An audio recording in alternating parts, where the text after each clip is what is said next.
नमस्कार, निकोबार टाइम्स में आपका स्वागत है। मैं हूं तरुण कार्तिक। आज हम आए हैं मिस्टर रक्षित पाल के पास। मिस्टर रक्षित पेशे से एक एंटरप्रेन्योर है और हैप्पी मेडिकेयर नाम का एक फार्मेसी चलाते हैं। साथ ही साथ कोविड के टाइम इन्होंने काफ़ी अच्छा काम किया, जो कि पेशेंट्स भी काफ़ी अप्रिशिएट करते हैं मेडिसिन वगैरह होम डिलीवर करके। तो आज हम मिस्टर रक्षित के पास आए हैं एक काफ़ी गंभीर मामले को लेकर। सर, हम आपसे जानना चाहते हैं, जो डॉक्टर्स जो प्रिस्क्रिप्शन देते हैं तो उनमें से कुछ दवाइयाँ ऐसी होती हैं जो कि जो है एक पर्टिकुलर पेशेंट को एक पर्टिकुलर क्वांटिटी में ही जो है देना चाहिए। सपोज कुछ एडिक्टिव मेडिसिन होते हैं, कुछ एंटीबायोटिक्स भी होते हैं जो कि बहुत ऐसे खाना चाहिए जैसे डॉक्टर प्रिस्क्राइब करते हैं और एडिशनली नहीं खाना चाहिए जी। लेकिन कुछ पेशेंट्स ऐसे होते हैं जिनको ऐसा लगता है कि अगर वो ज़्यादा दवाई खाएंगे तो जल्दी ठीक हो जाएंगे, या एक के बजाय अगर 2 प्रिस्क्राइब पेन किलर खा लेंगे तो उनका पेन एकदम से बहुत जल्दी ख़त्म हो जाएगा। तो इसकी वजह से पेशेंट्स जो हैं कई बार क्या करते हैं, जब कोई भी डॉक्टर प्रिस्क्राइब करता है, चाहे वो गवर्नमेंट हॉस्पिटल का हो, गवर्नमेंट हॉस्पिटल में जब कोई डॉक्टर प्रिस्क्राइब करता है वहाँ का फार्मेसी एक इशूड का स्टैंप लगा देता है। लेकिन जब कोई प्राइवेट फार्मेसी से कोई भी दवाई लेता है, अगर गवर्नमेंट डॉक्टर भी प्रिस्क्राइब करे, वो आगे प्राइवेट फार्मेसी से लेता है, तो इस तरह का कोई भी मार्क या कोई भी सील नहीं होता ये पता करने के लिए फार्मेसी वाले के पास कि क्या इस प्रिस्क्रिप्शन में जो प्रिस्क्राइब मेडिसिन है वो पहले भी पेशेंट ले चुका है या नहीं। और ऐसे केसेस हमारे इंस्टेंसेस में हमारे सामने भी आए हैं जहाँ पर पेशेंट जो है एक फार्मेसी से दवाई लेते हैं, फिर सेम उसी दिन दूसरे फार्मेसी से भी जाके दवाई ले लेते हैं, और वो ऐसा दवाई है जो कि एडिक्टिव इन नेचर है और अगर ज़्यादा खाएं तो पेशेंट्स के लाइफ को भी रिस्क हो सकता है। तो इसके बारे में आप क्या कहेंगे सर? क्या सुझाव आप देना चाहेंगे इसको, ये जो डुप्लीकेट मेडिसिन का जो इशू है अलग अलग फार्मेसी से लेने का लोगों का, तो इसको किस तरह से सॉल्व किया जा सकता है सर? किस तरह का सिस्टम्स लेके आया जा सकता है कि जो मेडिसिन एक फार्मेसी से अगर कोई इशू कर दिया हो और वो मेडिसिन ऐसा नेचर का हो जो कि एडिक्टिव हो, या कोई एंटीबायोटिक हो जो कि खाने से रेजिस्टेंस बन सकता हो, या और किसी तरह का दवाई हो जो कि हार्मफुल हो, तो उसको आइडेंटिफाई करने के लिए किस तरह जो है कोई सिस्टम्स लेके आया जा सकता है, ये बताइए। देखिए, कस्टमर जो आते हैं हमारे पास, पेशेंट बहुत सारे आते हैं, साइकेट्रिक ड्रग बोलते हैं उसको। लाइक कभी नींद की गोली होती है, कभी बहुत सारी चीज़ें हैं, बहुत सारे फैक्टर्स है उस पर, ठीक है। तो डॉक्टर लिख के देता है, बहुत सिंपली बात है। डॉक्टर लिख कर देता है जैसे 15 दिन के लिए, ओके, तो हम उतना ही दे सकते हैं। जैसे अगर ओडी दिया है या बीडी दिया है, मतलब ओडी का मतलब 1 डेली और बीडी आपका 2 टाइम हो जाता है, तो उतना ही काउंट ऑफ टैबलेट देते हैं। क्योंकि हमारे फील्ड में काउंट ऑफ टैबलेट मैटर करता है, स्ट्रिप वाइज नहीं मैटर करता है। जो एच वाले होते हैं, H1 में होते हैं, तो उसमें क्या है भाई, मतलब मैंने देखा है, मुझे पता भी, मैं इंसानों को जानता भी हूँ, लड़कों को, वो मुझसे भी लेते हैं, फिर जाएंगे दूसरा फार्मेसी, फिर तीसरा, फिर चौथा, फिर पांचवा। तो मिसयूज़ कर रहे हैं, ठीक है, कहीं ना कहीं मिसयूज़ कर रहे हैं, अपने जीवन के साथ खेल रहे हैं, जो कि बहुत ही गलत है। आज का युद्ध देखिए जो अंडमान में चल रहा है, सबको पता है, जग जाहिर है, ठीक है। इसके लिए मैंने पॉइंट उठाया था 2022-23 में, एक मीटिंग हुई थी एसपी ऑफिस में हमारी। तो मैंने कहा था कि जो आपका प्रिस्क्रिप्शन आता है, ठीक है, डॉक्टर्स प्रिस्क्रिप्शन आता है, चाहे वो प्राइवेटाइज्ड हो या गवर्नमेंट का हो, तो उसमें क्यों ना हम अपना एक सील लगा दें इशूड करके, और उसके साथ में अपना लोगो या फिर अपना साइन, जैसे मेरा हो गया तो मैं अपना सील लगा दूंगा, इशूड 15 टैबलेट्स, सो दैट कि वो बंदा दूसरे दुकान जाके ना ले, ठीक है। इस पर मैंने बताया था, तो उस टाइम भी इस बात पे गौर नहीं किया गया, ठीक है। This is the only solution Tarun, I am telling you, otherwise it's very hard to stop that, okay, this practice is going on.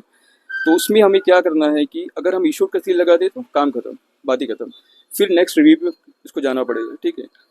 तो इस चीज़ के लिए मैंने एसपी ऑफिस में भी बोला था मीटिंग पे, और सेकेंडली डीएचएस में मीटिंग हुई थी मैम से, तब भी मैंने कहा in presence of all the pharmacy honours and drug inspector कि सर ऐसा कर दीजिए, बहुत अच्छा रहेगा। तो उस पर हमें जवाब मिलता है कि जो डॉक्टर्स की पर्ची है उस पर हम नहीं लिख सकते, क्योंकि अलाउड नहीं है, डिग्निटी मार खाता है या what ever, I don't know, I can't understand. सिर्फ इंडिया ही ऐसा देश है जहाँ पर डॉक्टर्स मतलब आपको दवाई प्रिस्क्राइब करते हैं, बाहर में ऐसा नहीं होता है। Doctor will tell you the nature of ये डिजीज़ और बाकी जो फार्मासिस्ट करते हैं। तो वहाँ पर भी मैंने आवाज़ उठाई थी कि अगर बंद करना है इस चीज़ को तो एक सील देना चाहिए, पर आज तक उसमें कुछ नहीं हुआ और लड़के उस चीज़ का फ़ायदा उठा रहे हैं।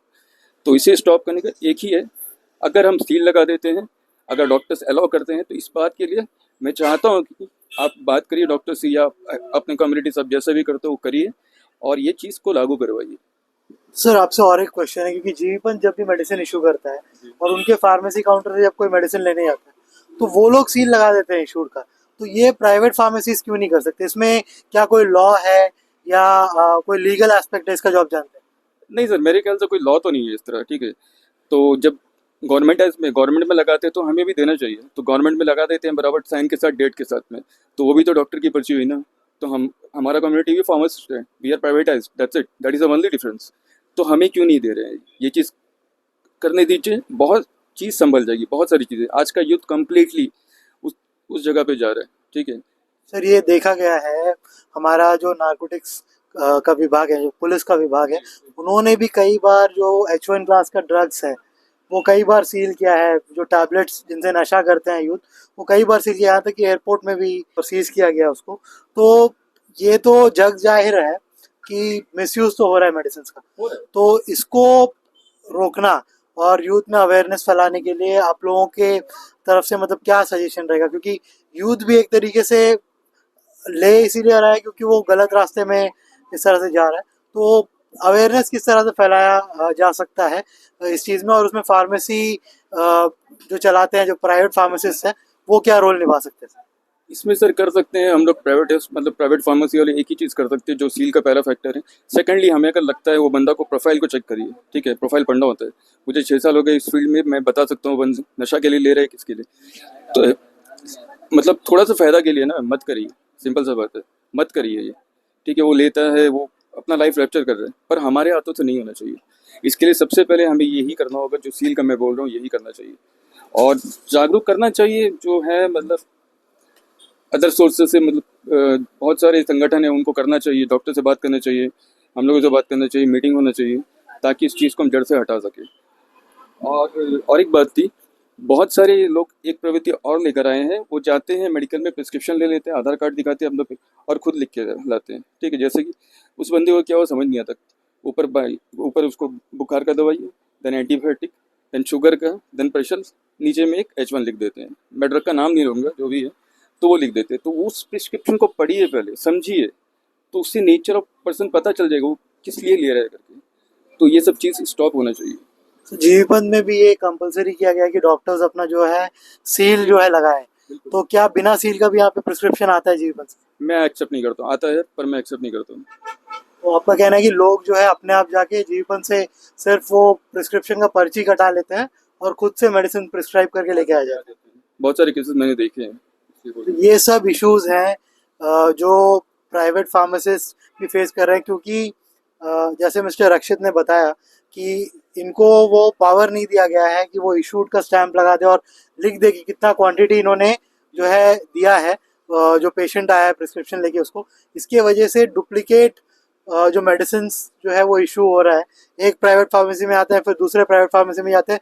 इस तरह जो है यहाँ पे कई प्राइवेट फार्मेसीज, आप जानते हैं श्री विजयपुरम में कई 100 प्राइवेट फार्मेसीज है जहाँ पर जाकर 100 बार जो है वो रिपीटेडली जो है मेडिसिन भी जो है पेशेंट्स खरीद सकते हैं। और आप जानते हैं अगर इस तरह का मेडिसिन जो कि एडिक्टिव हो इन नेचर, इस तरह से वो अगर खरीद पाए तो लीगल धंधा भी जो है कोई ना कोई इसमें शुरू कर सकता है इसका फ़ायदा उठा के। तो इस चीज़ को स्टॉप करने के लिए मिस्टर रक्षित का कहना है कि प्राइवेट फार्मेसीज को भी ये पावर दिया जाए कि वो एक अपने जो फार्मेसी है उसके सील के साथ एक इशूड का स्टैंप लगा दे प्रिस्क्रिप्शन में, और उस प्रिस्क्रिप्शन का दोबारा मिसयूज ना हो सके। धन्यवाद।